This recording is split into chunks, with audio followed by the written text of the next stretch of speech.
Hi, everyone. This is Jeff Harry with Rediscover Your Play. And we have also here Dimple DeBalia with Roots in the Clouds. And Angie Cole at Untaming the Wild. So we're all dope friends, and we've been talking back and forth about this podcast episode, or multiple podcast episodes that Brené Brown did with Priya Parker. Multiple, like apparently 3. And we were like, we need to have a discussion around this. And a lot of the discussion that we want to kind of explore is, ties into how we return to work, why it matters, and just like, gathering in general, especially being that we're all really dope, interesting facilitators. So to start this off, Angie, as you were the one that suggested that this is such a dope podcast, can you start off by sharing what like resonated with you and why you thought this was really dope for us to like dive into this? Yeah, as we know, we are re-navigating the next phase of what living in and through a global pandemic looks like. And as I was listening, I hadn't listened to any Brené Brown podcasts before, which is so wild. Really? Neither have I. Yeah, that's crazy. Nope. Oh my gosh, I love her podcast. Well, I love Brené Brown. It's not because I'm not a super fan. I am, but I've actually, true confession, I've never read one of her whole books. And people say to me all the time, do you know, like, you remind me of Brené Brown, or you've got to read Brené Brown, right? And I carried that around as a heavy thing for a while, bit of a side note, but I've come to trust actually that there's a deep wisdom in me for not doing that. And I think it has to do with trusting my own voice and my own insight. So that when I then hear things that affirm that can feel really cool and amplifying. Yeah. But if I'd read all of her books, I think I would have made myself nutso trying to distinguish and discern what was coming through me and from me and what was something. And we're always piecemealing things like all the time, right? But there's something about the particular people who I know I have energetically just avoided consuming. So anyway, she's one of those people in some ways. So I hadn't listened, but was going out to weed my garden and it just popped up on my Spotify feed. And I was like, let's go hang out with Brené while I'm doing some weeding. And as they started talking, very metaphorical too. So. I know, it's true.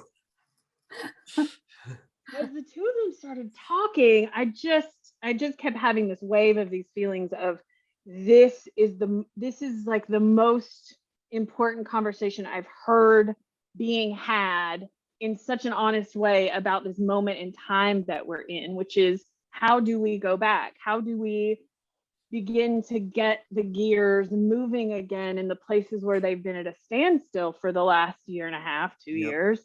And I was just so struck at the honesty of the conversation. And in my own work, I'm seeing this with clients as they're figuring out how to reconvene in big ways and small ways and all the ways. What struck me in their conversation was what that requires, that it requires awkwardness, that it requires discomfort, that it requires facing, if we really do want to reimagine. That's the other thing I think that's exciting about this moment is we have this moment where all the shit has been turned upside down and inside out. It's all just been dumped out on the floor. And we have this opportunity to reimagine some things. Yeah. But in order to do that, it requires some really difficult, sticky, uncomfortable, awkward, brave conversations. So the two episodes of how do we come back and what matters, and then the second one where they dissect our meeting just felt like such a master class in that. And the questions she asks, I mean, if you're watching this video, just go back and listen to this episode with a pen and paper, just write those questions down, because they're any one of them is better than none of them. If you're a leader and you're trying to figure out how to reconvene, just ask any one of the questions that they What have we learned? That was a question that stood out to me. She said, what have we learned from this time of pandemic and how we work? Even if that's all you did, it feels important versus just not doing it at all and pretending like nothing's happening. That's where I'm at.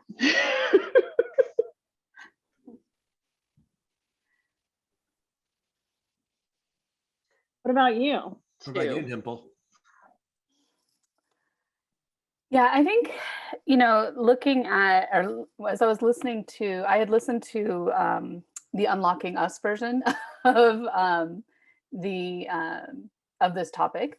And then I went through kind of the deconstruction of the meeting, and I was really struck by several things.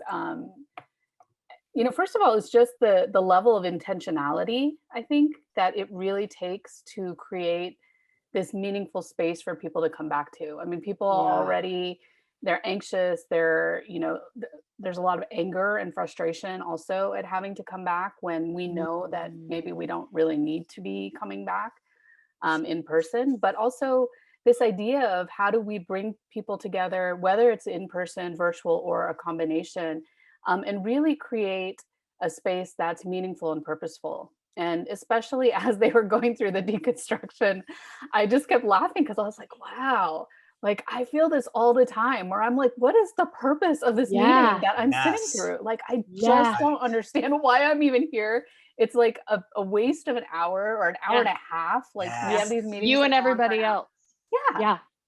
And this idea that like, if we put a little bit of intention behind it and ask those questions, like what, I loved that they asked, like, what are the pain points? Yep. To really understand, like, and it's interesting that most everyone came back to, I don't understand the purpose of why we're even getting together.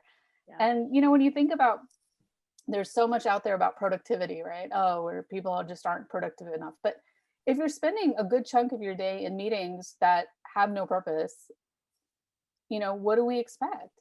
And thanks. I love the snap. That's the true epidemic. Yeah. And then we just end up, sorry, I was just going to say, and then we just end up in this space where we're like, okay, now that my last meeting is ended at 5 o'clock, I can start my workday. Right. Right. And people wonder where burnout comes from, right? And we're collectively pretending. Sorry, one more little piggyback. We're collectively pretending. We're not saying the thing. So, Jeff, I want to hear your take, but also, I really want to know, why are we not? That's an interesting conversation to me. What is getting in the way? Because it is, we all know.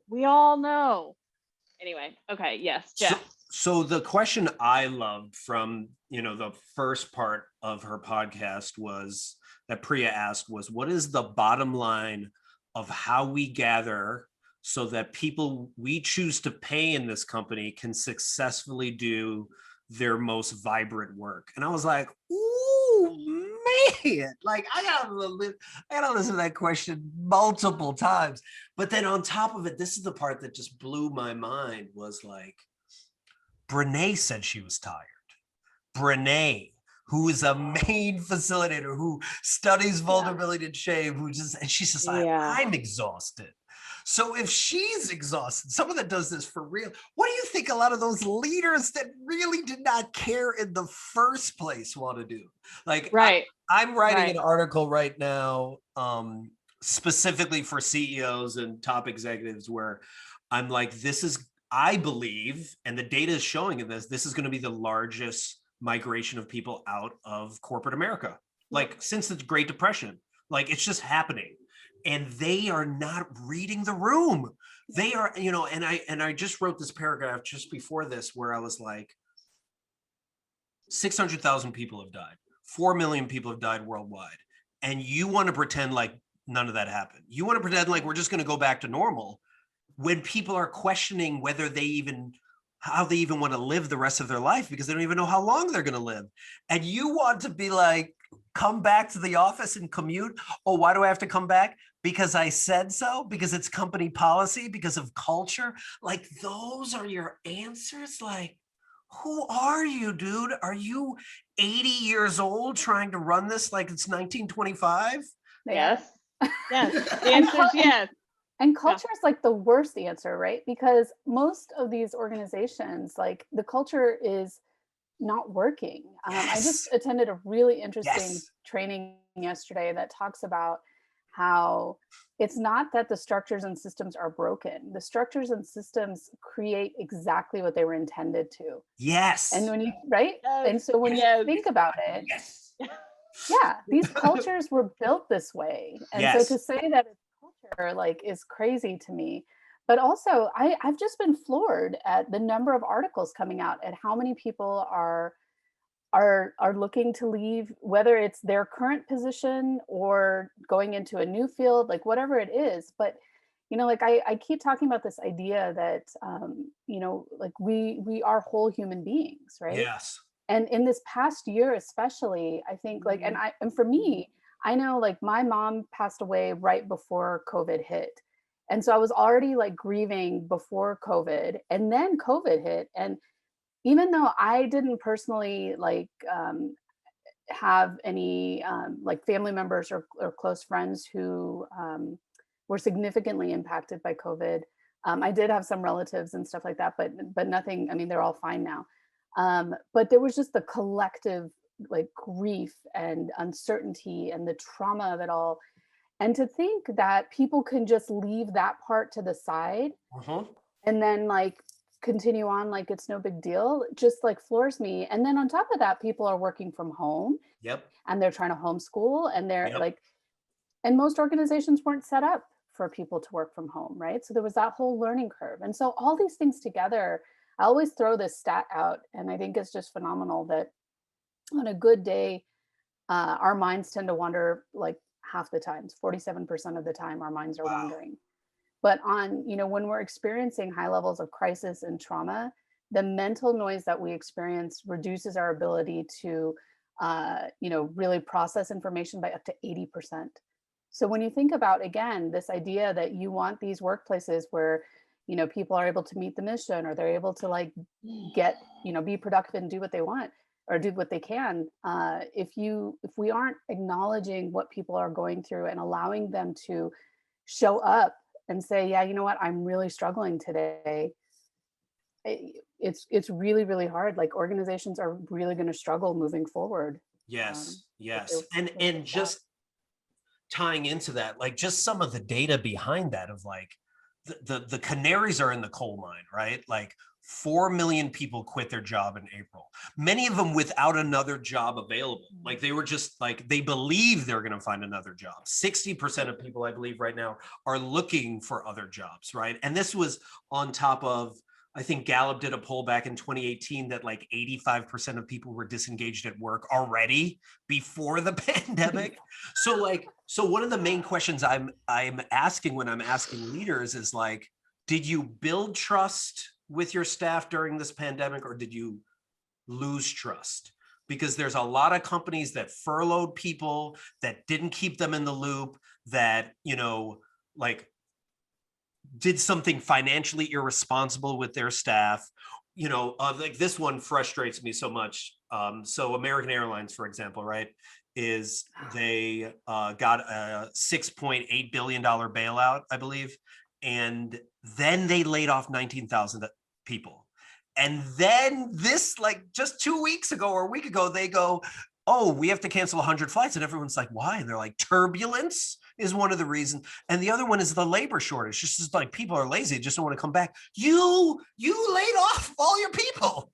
And then you're now gaslighting us and telling us that we are the lazy ones when you're the one that let everyone go. And then you took that money and you bought back stock and gave money to your investors instead of giving it to your staff. And now you want your staff to be loyal? Like, what is happening? Quit the other jobs that they went to go get to be able to keep their families alive. I love what you said, Dimple, about these systems are actually working exactly the way, oh, are you there? Yeah, that these systems are working exactly the way they were built, and they're doing the things they were built to do. in order to change that, then that requires us to examine and look at honestly and soberly what they were built to do. For whom, and at what cost, for whom. And that might be the trickiest thing we're up against right now. I think that's also connected to why we don't ask. Why do we not talk about what meetings are happening and why? Why do we not talk about the fact that everybody's sitting there listening to the CEO bang on about the same thing that he's talked about 27 times already, and we're all just sitting here at his audience, for example? Yeah. We would have to challenge and examine and define and name the dynamics that are at play that the collective pretending has just allowed to continue and perpetuate and grow. And people don't want to do that, right? Like it's hard work. It takes hard work. It's hard work. It's exhausting, and we're going to screw it up. Yeah. I mean, we are going to screw it up. And I think, people don't want to show that level of vulnerability to say, you know what, I don't know, like, these systems are set up this way. We need to change them. And I'm not going to be perfect at doing that, but I want to try. But there's just this level of fear around, showing up and having these discussions. I was just working with an organization that was trying to do a barrier analysis and like barrier to equal employment, and all that is looking back at your systems and really like with an honest lens to say, okay, you know what, here's where we're noticing that there are some gaps that are not creating equity in the workplace. So how do we fix that? And just the level of pushback on even just having that conversation to do that examination was just phenomenal, and I don't know. It's funny because I think the more that I'm doing this work, the more I'm just outraged, like at every little, and I know that that's not really healthy either, because I can't really like help organizations if I'm outraged every second. But I feel like I'm everywhere I'm looking, right? And so, for example, I was on social media yesterday, and I also had this moment of like, I need to stop looking at social media for a while again, because I never used to do this, but I've really started looking at comments, and because I'm just curious, right? I'm curious as to like, what are people thinking on these different topics? It's really, really sad. Yeah, it's bad and it's sad. And it makes me mad, like bad, sad makes me not mad. Good. Put that on a shirt. Bad, sad makes me mad. Yeah, but and there's just such a level of like people wanting to dig in their heels to say like, you know what? And not even like, there's no curiosity, there's no openness, there's just this like, this is stupid. It just makes life more complicated. Like, why do I need to do this? And it's like, okay, well, what about all these other people who have been suffering as a result of this for such a long time? And we're not going to make any changes because you feel put out. Like, and it got me thinking yesterday, though, that, when we think about the challenges in working with organizations right now, you've got such a mixed group of leaders and people in the workforce. So you've got a lot of people and leaders who really want to do the work and make those changes, but you've got a lot of people who don't. And so how do we bring those two things together to actually affect change? And I think that that's a really tricky question right now. It's a really tough question that people are up against, Yeah, I find that most of the time when I'm connecting with like a new org, the main question I'm asking myself is, do you really want to do the work? Like, or are you just talking about doing the work? There's so many people that want to talk as if they want to address access, where they want to create a psychologically safe workspace. But when you actually ask them what they're willing to do it, I'm trying to think of an analogy. It's almost like you have a messy room and then someone's like, well, you got to clean up the whole room. Oh, never mind. Don't worry about the room. Like, it's just like, I just wanted to give the feigning experience. Like, I remember so many organizations reached out to me during BLM, during the resurgence, just to be like, hey, we want to talk about this. And then as soon as it quieted down, didn't want to talk about it anymore. Yeah. You know? Well, and to build on your analogy, sorry, I didn't mean to cut you off. Oh, no, go ahead. I was going to say, to build on your analogy, it's like you need to clean your room and you're like, okay, I'll just shove it all in the closet. Right. So on the surface, everything looks great. Yeah. And now we can say, oh, well, you know what? We are offering a diversity training, or we're offering, you know, work. Look, we moved it into the closet. Like, that's work. You know, but like, even like, you know, I've been reading a lot about how more organizations are offering like wellness days or wellness weeks. And that's a great start, I think. But it's not, if you already are burned out and beyond, like, you know, a wellness day a month or a wellness week is not going to solve that, right? It's about like really rethinking about like redesigning these cultures so that these are baked in from the beginning, so that you don't get to that point, right? It's almost like the corporation sees a broken arm and they offer a Band-Aid solution, right? Like, they're just, and this is where I feel, you know, it kind of was rooted from. I remember going to this webinar called Whiteness at Work, run by like Desiree Ottaway. And she was talking about how, you know, when you analyze slave plantations back in the 1800s, these are like thousands of, you know, of workers. And how do you manage all that? You have to have managers, you have to have all these overseers. And then how do you measure productivity? Oh, based on how many bushels are picked in certain places, you know, and you know, and how much output and all this stuff. And she's like, it's the same measurements of productivity now, like 250 years later now. What is your performance management review? Yeah. How much work you did? What is your reward for doing more work? More work, more responsibility, less pay, or a little bit of more pay, but not enough pay for all the work you have to do. It's always more. The answer to companies is always more. And the performance management like review has nothing about wellness, mental health, care, and what's going on with that individual at all. Right. Or your indirect contributions, your overall value within the system that you're a part of, the labor that you're doing that isn't countable directly. Like, all of that gets left out and ignored or even punished. It also strikes me that these changes that we're talking about, and kind of connecting back to something you were saying earlier, Dimple, is it requires someone in a position of power, usually a white guy, to acknowledge and confront their privilege and their power and their comfort and the ways in which that system is serving, protecting, and benefiting them. And that, as we know, doesn't always go so well. And real talk, my tolerance for that these days is real fucking low.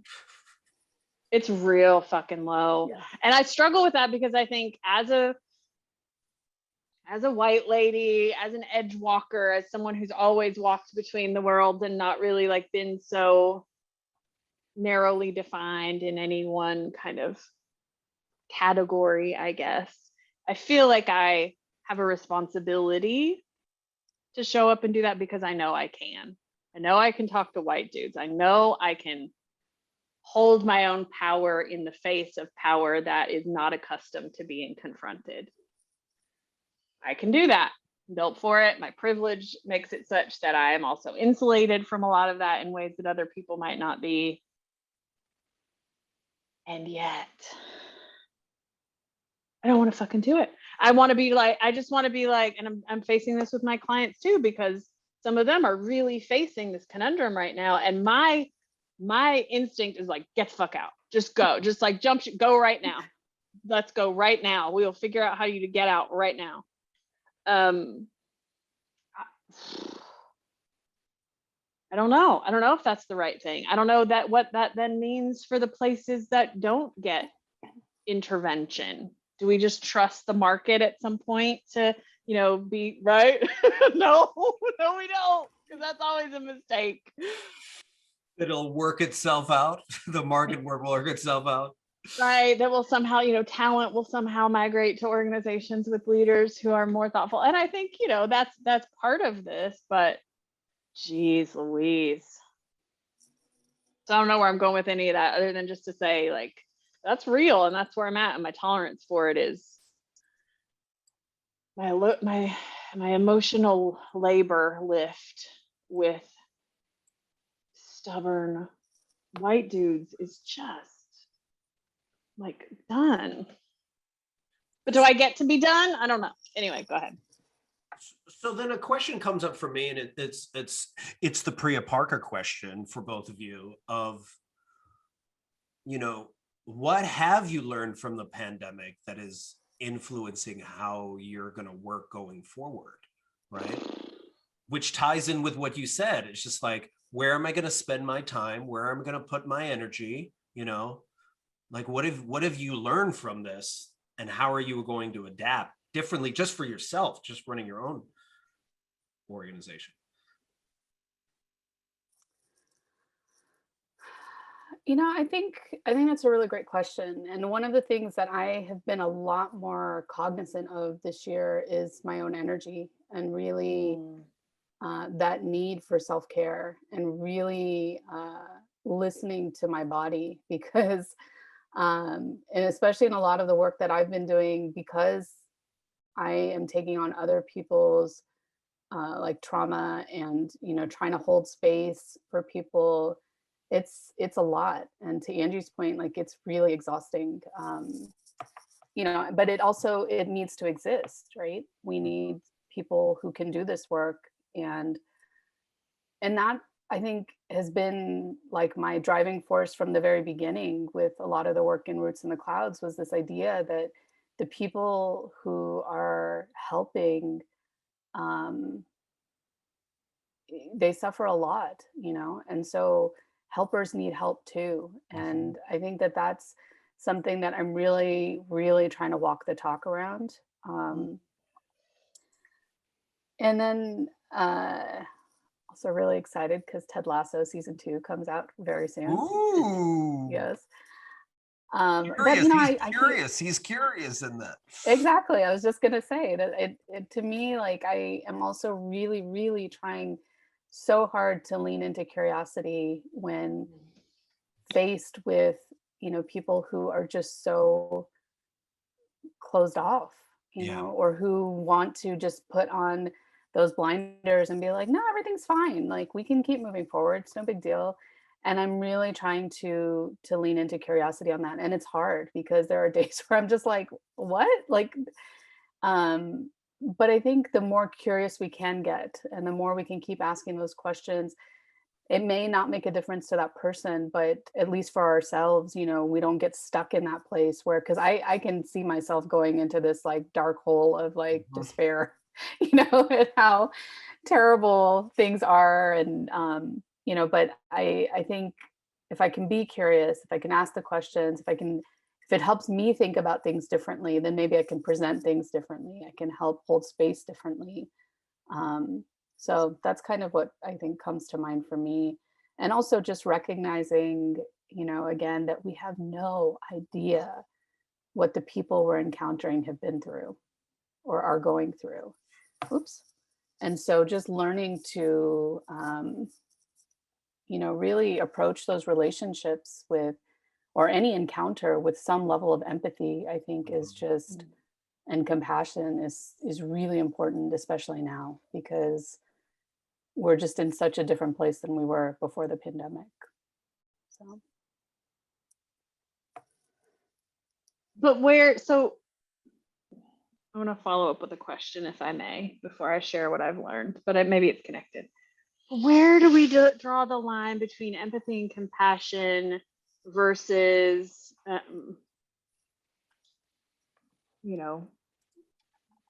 male fragility or white fragility? Or like, I sometimes I feel myself struggle sometimes with wanting to give benefit of the doubt, wanting to be curious and open and listen, listen for,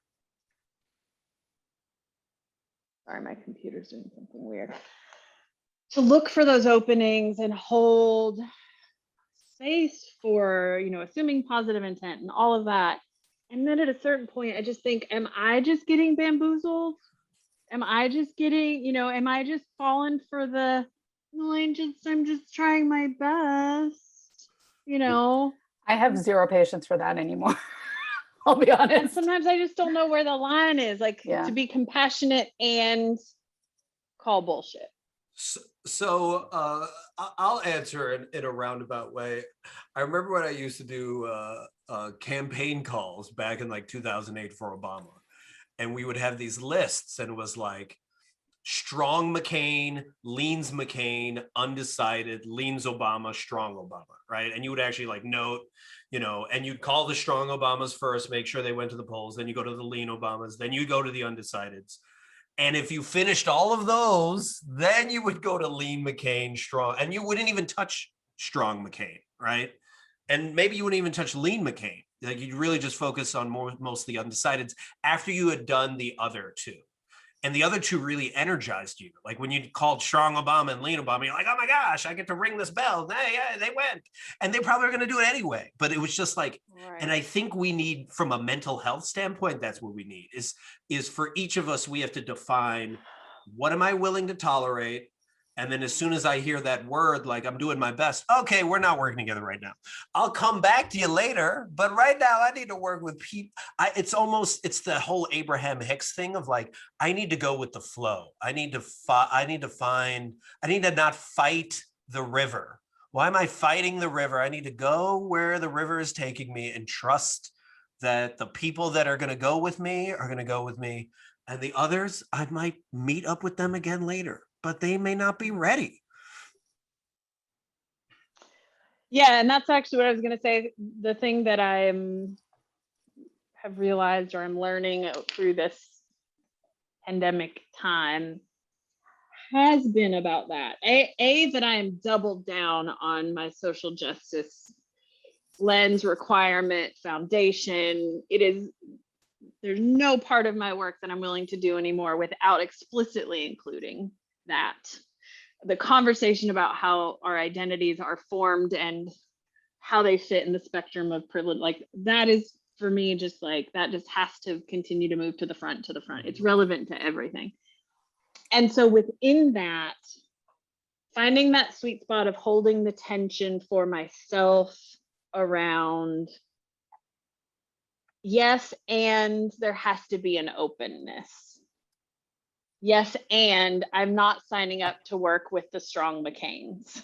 Right. That's not good. It's just not even where I'm invited. Right. And so, but it's also not the best use of me. There's plenty of folks, because that's honestly where I lean is.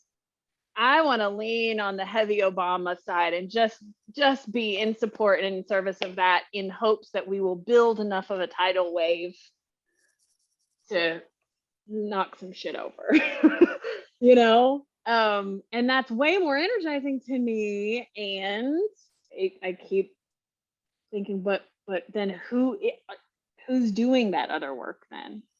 Yeah. Do I have an obligation to do some of it? I don't know. Yeah, I think yes, where there's openness. If I keep testing for openness. And what does openness actually look like? Because when I'm talking to an organization, one of the main ways in which I determine whether it's worth it to work with this organization is I go, what do you think a psychologically safe workspace looks like? And if their definition means not letting go of the brilliant jerk, like that's not even an option, it's probably not a good fit for us to work together. Right. You know, like if that's like, they're not open to all of the things that might come into play, and they just want to run this one workshop and then go back to like, let's do a team building event, escape from the room. Okay, now everyone's better. You know, it's like, all right, well, there's plenty of people that can do that. Hey, here are all these contacts. Go talk to those people. But when you want to do real stuff, just let me know. And I think, to your point, Angie, it's a tough line to walk because, having worked in the government, especially over the last few years, that was like a moral dilemma that a lot of people faced, right? We are good public servants. And so if we leave, who's going to fill our spaces and what's going to happen? Yeah. And it kept a lot of us in place for longer than we probably would have stayed, because we felt like we had this obligation to do so, right? And that we wanted to make sure that that things continued as they needed to, right? But it's a lot to take on as an individual, to take that on yourself, to be like, all right, if I leave or if I don't go work with this organization, who's going to do it, right? But I think to this idea of openness, like, I completely hear you on the question of like asking, like what does psychological safety look like for you? But I'm of the mindset that I would rather work with an organization that is open to saying, I don't know. I don't know what that looks like. Because then at least that tells me like, okay, great. So we have a starting point. And if you don't know, are you open to learning? Are you open to looking at what this could look like? Yeah. And if that's the case, okay, great. But if they have a definition and like you said, it's completely, and then the next question is, okay, are you willing to challenge that definition and maybe see it in a different way? And if, the answer to that is in some way, shape, or form, no, then yeah, you know what? And I think that there is a part of me that wants to believe that there are ripple effects to the work that we do, right? And so For sure. every organization that we touch, people from those organizations will move on into other organizations or go do other things. And my hope is really that tidal wave does get created over time, and I don't know, we can't be this small army of people taking on, all these groups and individuals and organizations that absolutely have no interest in changing. And the other thing I keep thinking about though is that we have a whole new generation coming up now, and this new generation does not care about like, I mean, it's if you are an organization that doesn't really look out for its people, or that's not really looking at creating real equity and inclusion and belonging in your culture, this new generation, a good chunk of it is not going to stick around for that. And so my other thinking these days is really that these organizations that are kind of doubling down on, this, people are here to work and that's all, and blah, blah, blah. They're going to have to change. Yeah.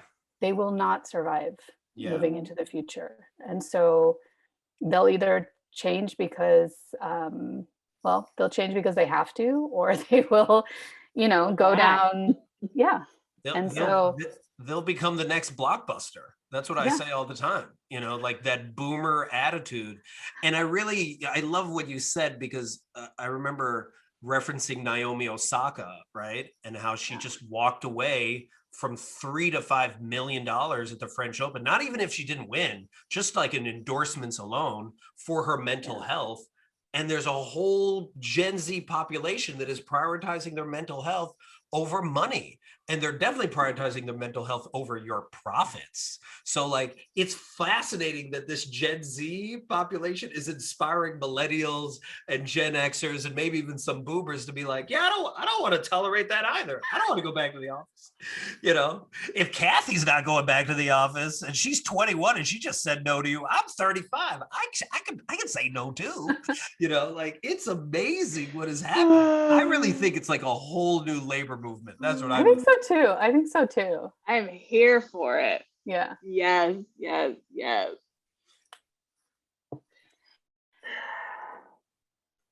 It is an interesting line though, right? Because a lot of what I hear from leaders is, well, yeah, but you know, we have a bottom line, and we have, you know, or like Angie, you and I were talking about, we have a mission we're supposed to meet, right?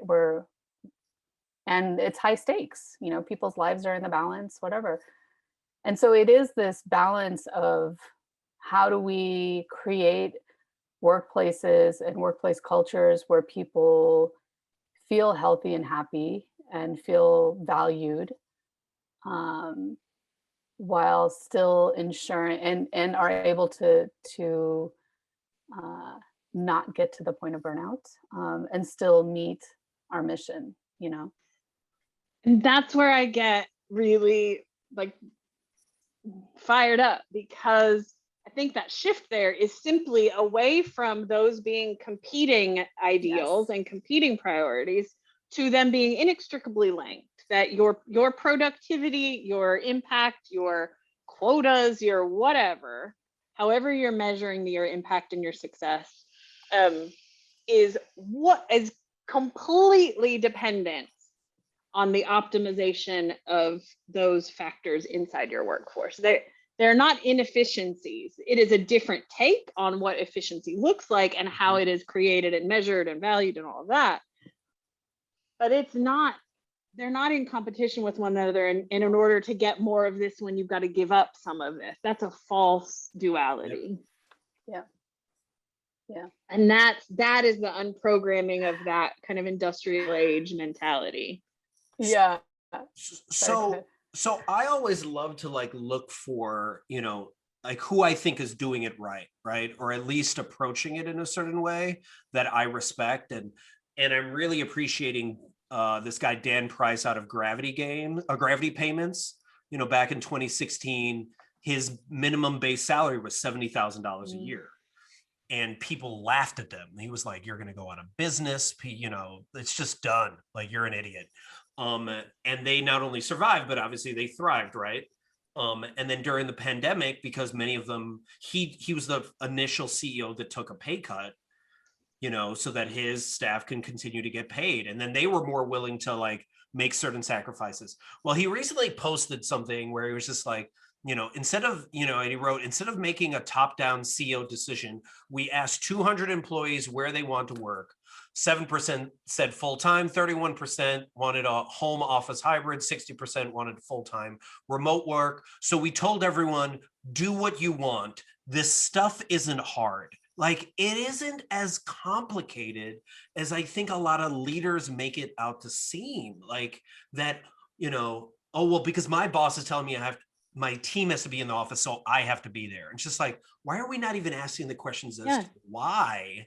You know, it's a challenge to their power. It's a challenge to their power. It's a challenge to I'm the head of the playground and you do what I tell you to do. It's that fucking simple, but also that big. But here's the crazy part is like, you know, I forgot who it was that said this recently, where she said, we had our most profitable year while we were working from home.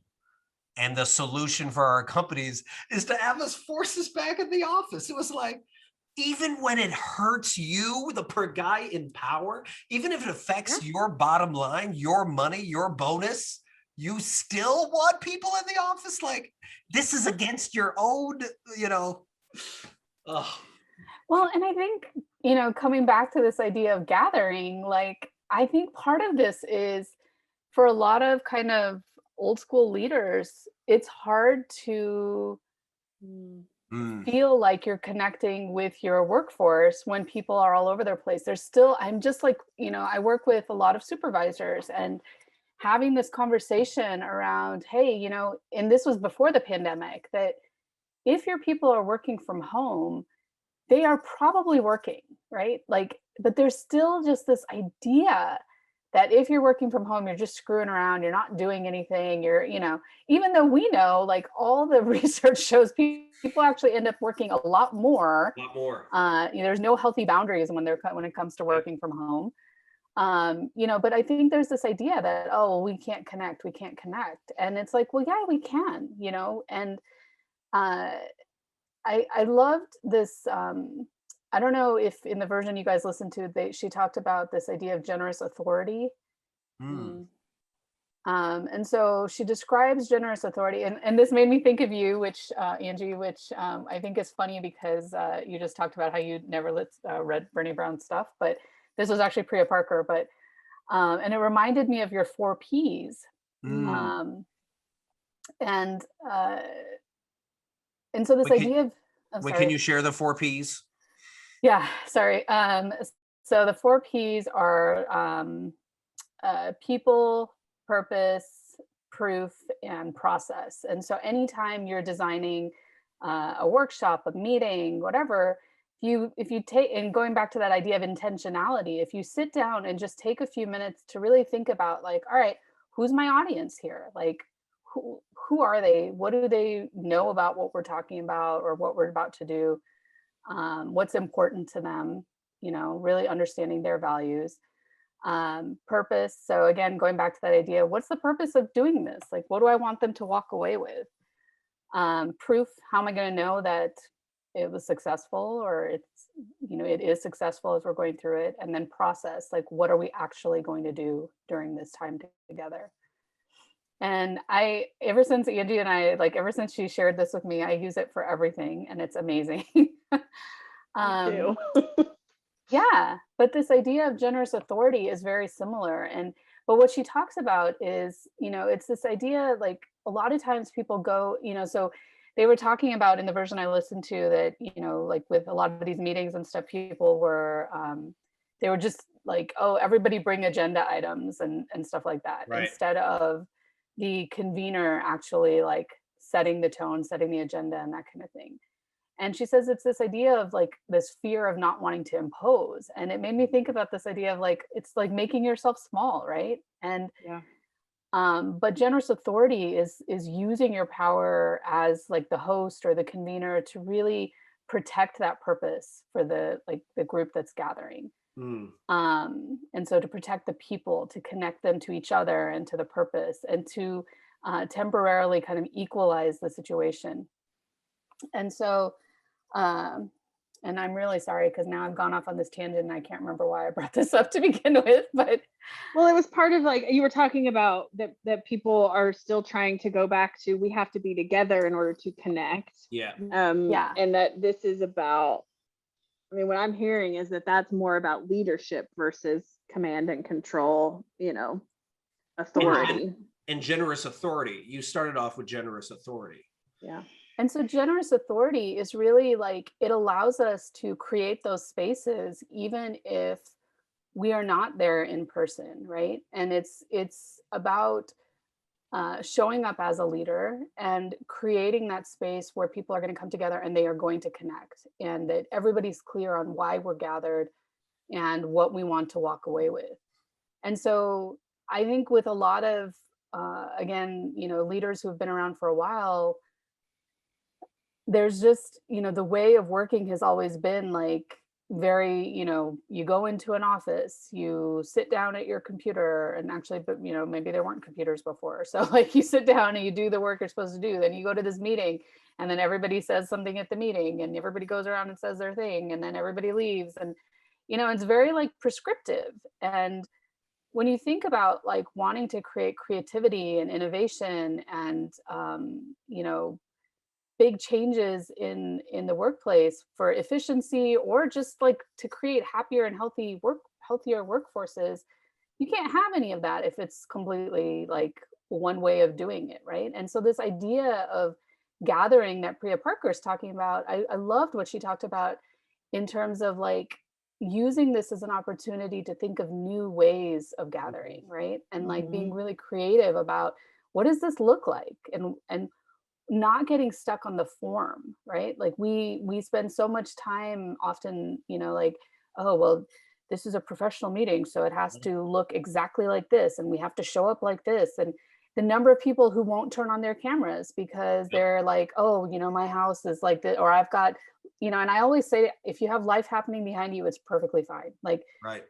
But it's this idea that we get so stuck on the form of what this has to look like that we can't look beyond it. And then we are not showing up authentically. We're not able to connect authentically. And we end up in this place where we're just like, I just wasted an hour of my day for nothing, It almost feels as if everyone's veil of perfection or performative perfection is preventing any level of connection. So then my question to both of you then would be, if we want leaders that are like using their power right now to come bring people back, and we're like, for you to thrive in this post-pandemic world, you have to be more curious, right? Like, how do you address what I feel most of them are feeling probably, which is fear? Like fear that they're going to get left behind, fear that part of that innovation is them not being in that position anymore. How do you, how are y'all? And just the loss of control. Because Dimple, when you were saying, they were saying, well, we can't connect with our workforce. They don't want to connect with them. They want to control and monitor and, And they never connected with them in the first place. Right. They never did. It's not about connection. It's monitoring. I want to be able to monitor you and know that you're sitting at your desk, which is the worst measure of productivity we have. And yet it's probably the most used. What was your question? My question is, how do you address the underlying fear of uncertainty that these non-curious leaders are currently approaching this post-pandemic world in? Yeah, I think this is actually a blatant plug for consultants and coaches, because I honestly think that a vast majority of those leaders are actually not in the position. They do not currently have the capacity to be creative in those ways about reimagining their workplaces. Not because they're not smart, not because they're not willing or open. It is that learning curve is too long, too slow, and too that really is a place to have someone come who understands these dynamics, who can really help you be creative, because they've already been doing the innovation. They've already been thinking that way and tinkering with those things. I actually think that's just a huge, huge part of it, is having someone be a catalyst for helping you think creatively. Now, I know that's not available to all leaders in all places, but I think it's a big part of it. Yeah. And I think to build on what you're saying, Angie, like, I think, like, I'm really looking at organizational trauma these days, right? And that piece of it, it becomes so ingrained in the culture. And so we talk about how it becomes the water that you're swimming in, right? So there's that video of like the fishes that are swimming along, and the older fish says, hey, how's the water, boys? And then they keep swimming, and the other fish looks at the other one and is like, what the heck is water, right? And so it's like, we get to this point where we don't even notice anymore that things are not well, again, they're working the way that they were designed to work. But how is that impacting our individuals and our mission or our bottom line or whatever? And so having somebody that's not embedded within come and look at what those systems are and look with you, right? There's a lot of vulnerability that's involved there, because it forces you again to take ownership and to recognize, like, okay, this isn't working. But that doesn't have to be personal. It's not a personal failure that it's not working. It just means that, okay, we have some work we can do. And the good news is there's actually stuff we can do to change this so that it will work better.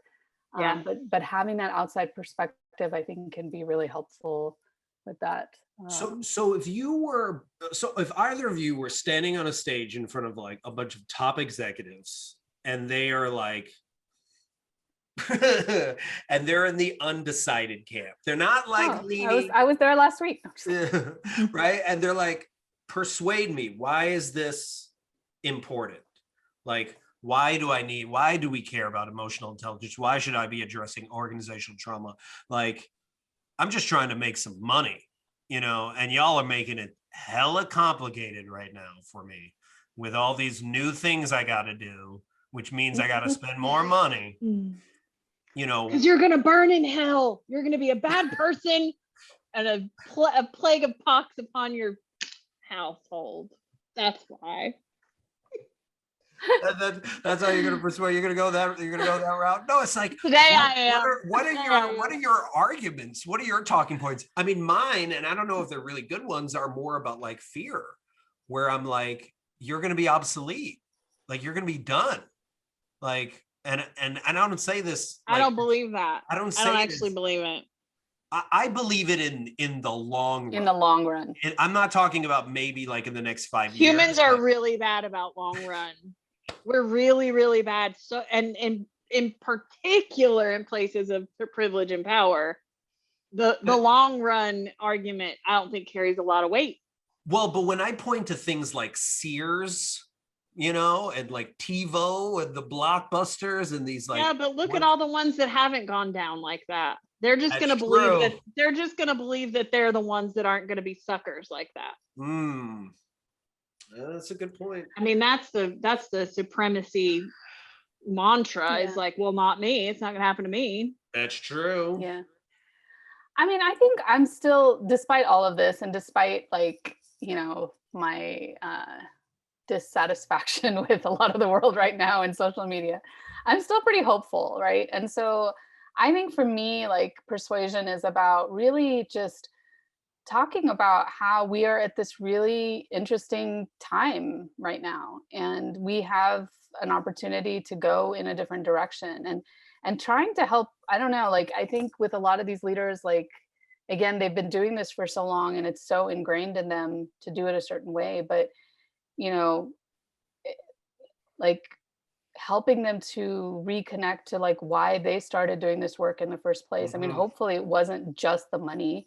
If it was just the money, then they're probably not going to change anyway, but if we can help them to reconnect to like, what was the original mission and where are you with that now?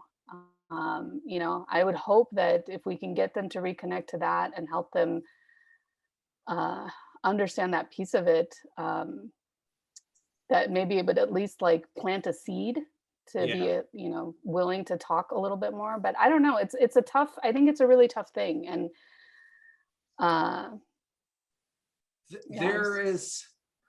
there's one of my favorite scenes from the Ted Lasso show. What is it called? Ted Lasso? Favorite show? Yeah, Ted Lasso.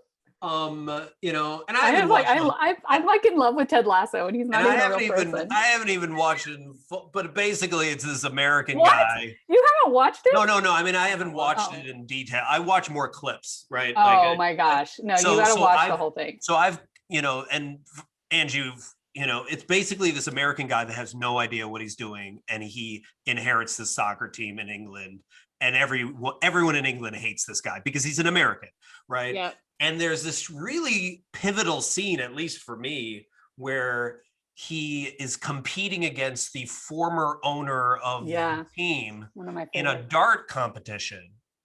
And the guy's like, and they're betting on something really big, like you get to pick the lineup for the last game or something to that effect. And the guy is like awesome at darts, and he does really well. So then it basically makes it so that Ted Lasso has to be perfect. And then as Ted starts to do the darts, he starts talking about curiosity and starts talking about how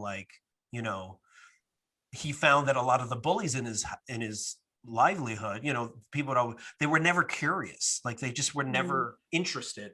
And if they were curious, they would find out that I used to play darts with my father, all the way until if they had asked the question. If they had asked the question, they would have found I played darts with my father all the way up until 15 when he passed away. And he just started like nailing it while he's saying it.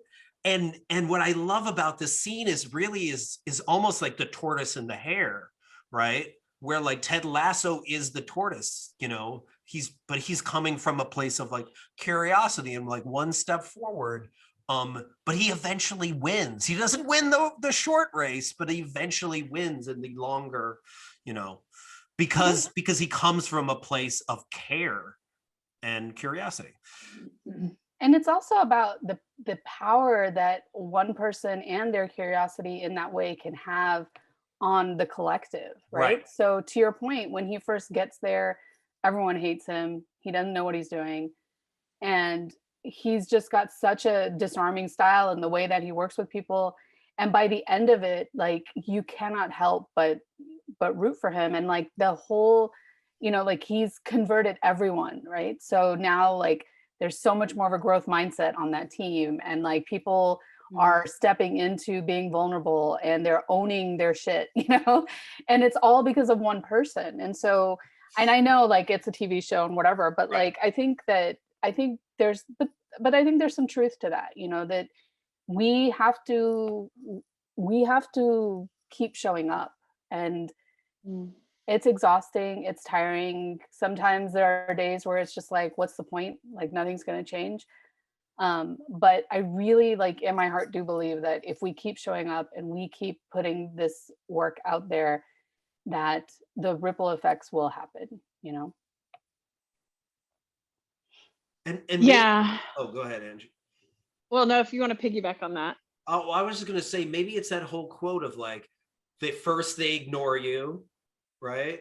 And then they hate you. And then I don't know what the last part is.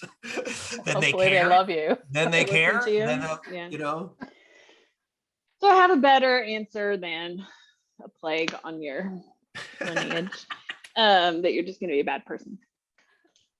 Because sadly, not everybody cares. It's not motivation enough for many people. But I think one way that I approach that and would approach that in the room of these pretend CEOs is to connect to a problem they do already know they have. So as we were saying before, instead of having these be opposing choices that they have to choose success, stability, productivity, growth, scaling, whatever, versus taking care of their people, to help them make the connections between what they do genuinely want, what they do actually value, what is important to them, and how this work is the optimal approach to doing that, how it will get you all of that and some. And then the other part being connected to that is, well, what does really matter to you? What is valuable to you? What do you really believe? What are your values that you want to be using as your compass for leadership? This is where it's tricky, but the place where I have really courageous conversations with people is, all right, you say these are your values. You say this is what matters to you. Let's talk about how that's translating into what you're actually doing. How are you putting your principles into practice? And let's name the places where that's out of alignment for you, where actually what you say you value, what you say is important to you, is in conflict to the policies or the structures or the systems or the way you're just individually showing up as a leader. Is to call that out, not to make them bad or wrong, because we're, as Jeff and I talked about a year ago, being the bad white guy or the bad white lady is not an entryway into changing or doing this work. When people start to feel attacked, that they're being told they're bad and wrong and bad people, the openness to hearing their problematic behavior is really not a lot. So instead of that, not making them bad and wrong, but actually leading more in the direction of, let's put those principles into practice. Let's make sure that your organization reflects the values you hold as a human. And yeah, it's confronting to look at the places where that's out of integrity, where you are acting out of integrity or your company is out of integrity. That's not comfortable. But I hope, and my experience has mostly shown, that that creates an openness, because it's not me against you. It's not me trying to tell you what to do instead. It's actually, let's just get all of this more into alignment with what you already care about. And don't you think sometimes people just don't realize that they're out of alignment? Absolutely. Right? Lots of times. It's not even bad intent. It's just, No. I didn't realize. Yeah. Yeah, it's not being aware. They don't have an awareness. There was something you were saying earlier, Dimple, about, and I don't forget exactly what you said, but I was thinking, yeah, if you asked some leaders I know, if you asked them if they think they're open to doing the work, they would say, yeah, 100%. Yeah. Absolutely am. Here I am. I'm ready. I'm open. I'm vulnerable. Yeah. Until you actually start doing it. Yeah. And it wasn't that they were lying. It wasn't that they did a bait and switch. They just really didn't understand what that meant, or where the work was gonna have to happen. Yeah. Yeah. You do bring up a really good point too, because when you do make it an us versus them, also the other benefit to staff is then all of a sudden you are the hero in your own story, right? Yeah. Yeah. You look good because you're like against the bad management, and the management is this and that, and you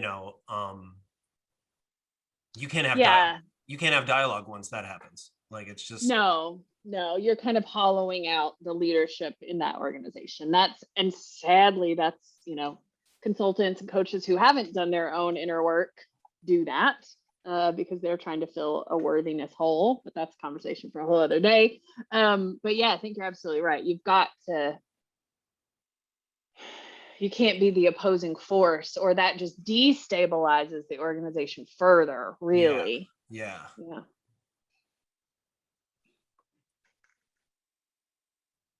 I mean, I'm part of a Facebook group, this HR Facebook group, and someone mentioned salting. And I was like, what is this? And they're like, I think this union is trying to salt my organization. I was like, what is this person talking about? And they said, yeah, like, I've received 37 complaints from this one department, and then we investigated and we only found 3 of those complaints to be valid. And like, she was looking for like reasons to be like, unions are coming to attack us. And she was looking for that validation. And instead I wrote, and other people wrote, and it was like 37 people complained. Like, that's very concerning. Like, and you only listened to 3 of them? Like, what's going on here? And she was not receiving what she wanted, right? Because what she wanted was people to validate and be like, yeah, someone is coming in to take over my organization, and salt it. And I guess it makes me wonder, as people come back into the office, how do you address all of the animosity that people are going to feel? Because this is what I've been saying a lot in a lot of the writing, is like, if you force your staff into the office, either 2 things are going to happen. 1, they're going to quit, which really sucks for you. But 2, which is worse, is they come to work and then they rebel, or they passively aggressively do the least amount of work possible and basically destroy your company from the inside out. Like, what? Why? Like, so how do you address? How is that animosity and distrust even going to get addressed?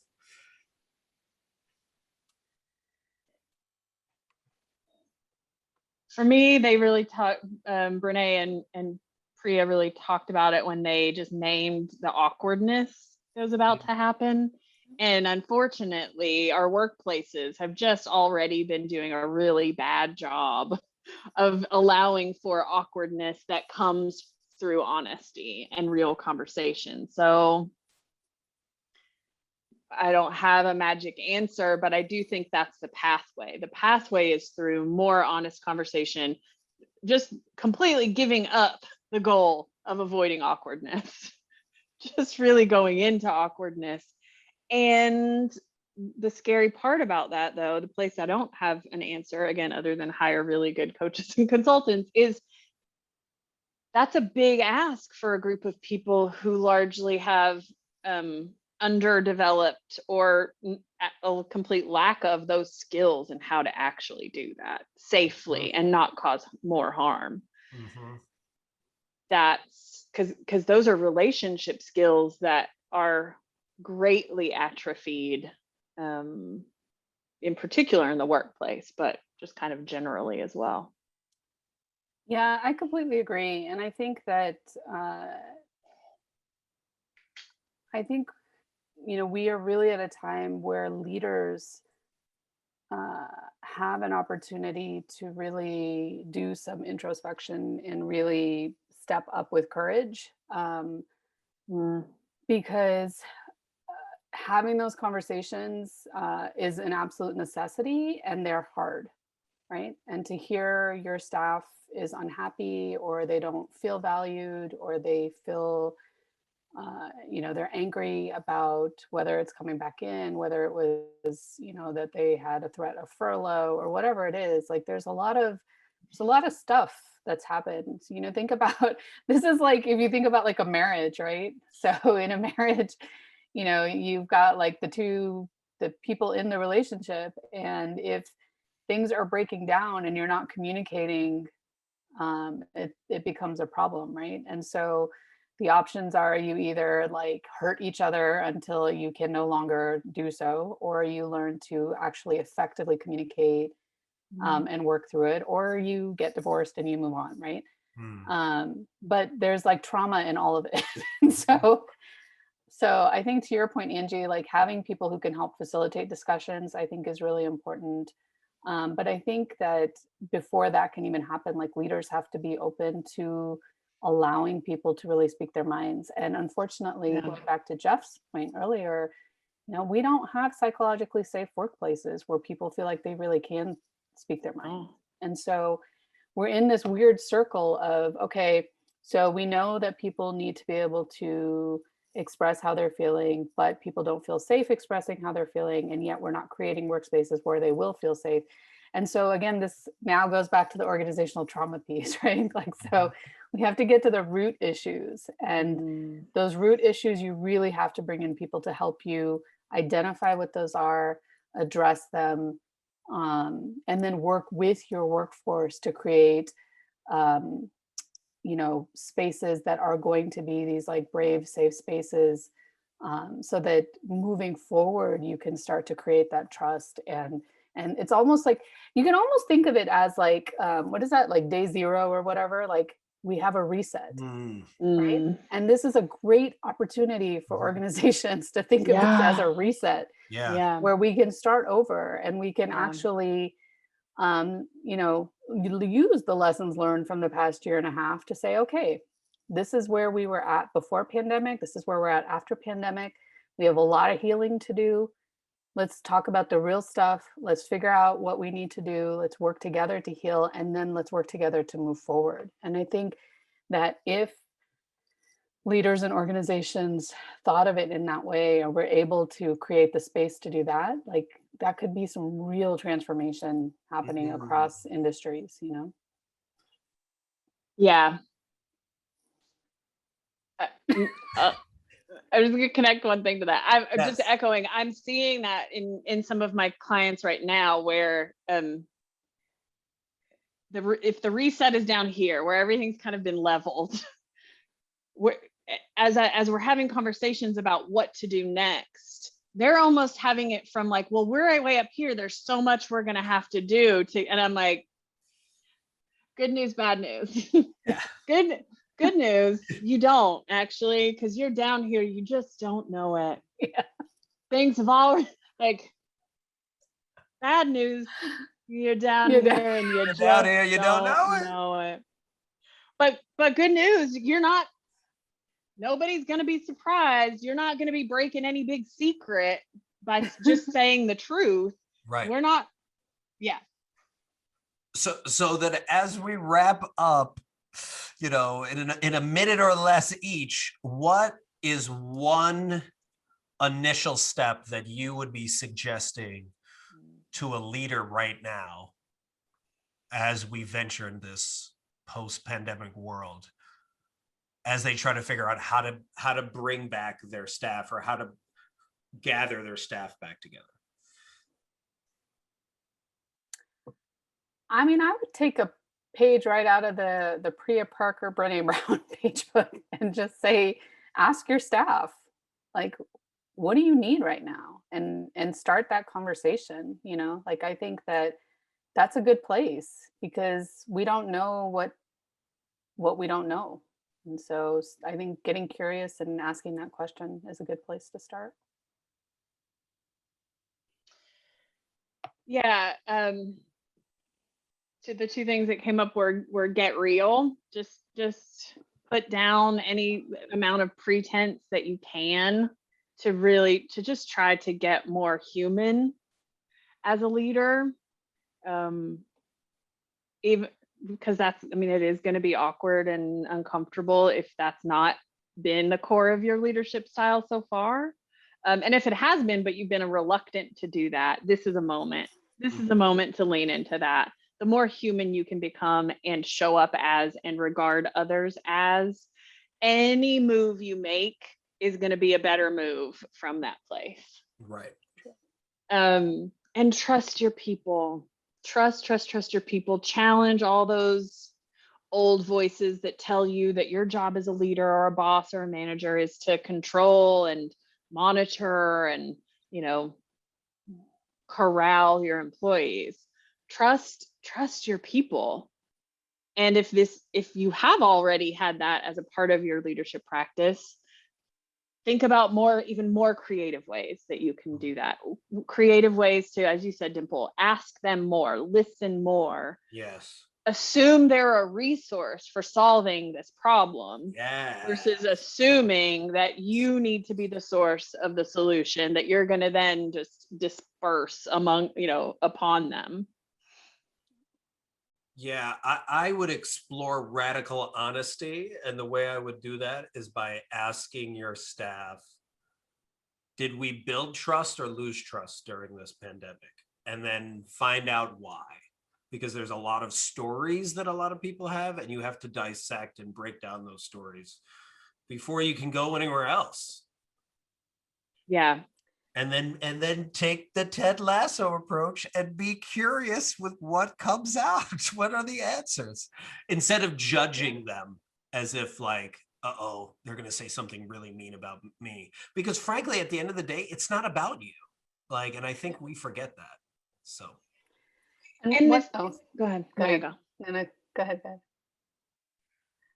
I was just going to say to beat this drum again, and this truly isn't because this is just our line of work, but it's just like in times of intense stress, someone might go see a therapist. Mm-hmm. This is the same kind of moment where, because as much as all three of us are saying, ask the question, have the hard conversation, do the thing, be radically honest, the truth is, outside of some really conscious support, that can cause harm. True. It can cause unintentional fallout that I think is also part of why leaders don't step in to do that. If they don't feel like they personally have the skill and confidence and capacity to be able to do that, then they don't step in at all. So I think more than anything, having someone else on your team to help support you as you walk through that can just create way more gray area. So it's not, we're just going to all sit in a room and be radically honest and say everything we haven't said for 10 years